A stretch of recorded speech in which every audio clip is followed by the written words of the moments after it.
un mode d'organisation adaptable à l'évolution des services publics locaux. Une régie n'est pas nécessairement installée dès la mise en place d'un nouveau service public local. Sa création peut être décidée à n'importe quel moment de la vie du service, en concertation entre l'ordonnateur et le comptable. Si, par exemple, pour des logements appartenant à la commune, le comptable et l'ordonnateur constatent un fort taux d'impayés dans les loyers, une solution peut être la création d'une régie. En effet, le régisseur se trouvant sur le terrain au contact direct des locataires obtiendra peut-être de meilleurs résultats dans l'encaissement des loyers que dans une situation où les locataires doivent se rendre à la trésorerie pour obtenir leur quittance.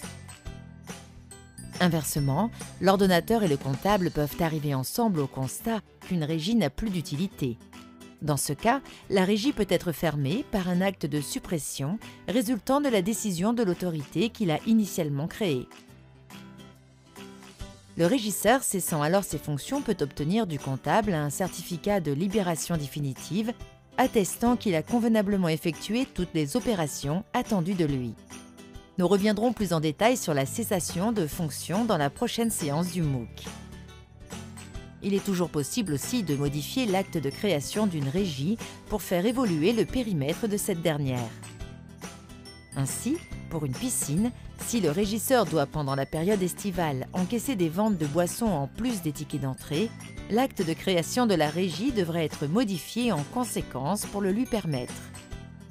Attention, si vous êtes confronté à une situation de ce type, toute modification des dispositions contenues dans l'acte constitutif de la régie doit être spécifiée dans un avenant pris dans les mêmes formes que l'acte initial.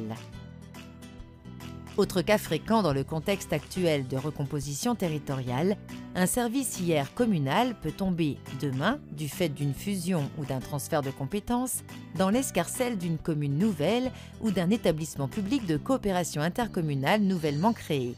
Que devienne alors la régie attachée à ce service et le régisseur antérieurement nommé sur la régie? En pareil cas, l'appui des services du comptable est tout d'abord indispensable pour aider le nouvel ordonnateur à réfléchir au positionnement et au dimensionnement de la régie qui est à mettre en place.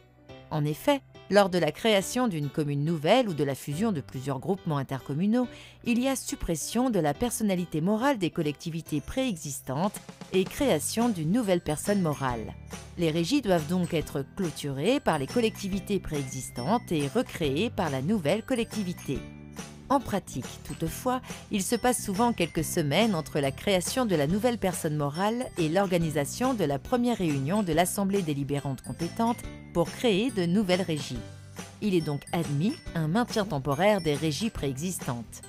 Pour plus de détails pratiques sur la période de transition, le régisseur doit prendre la tâche de son comptable assignataire.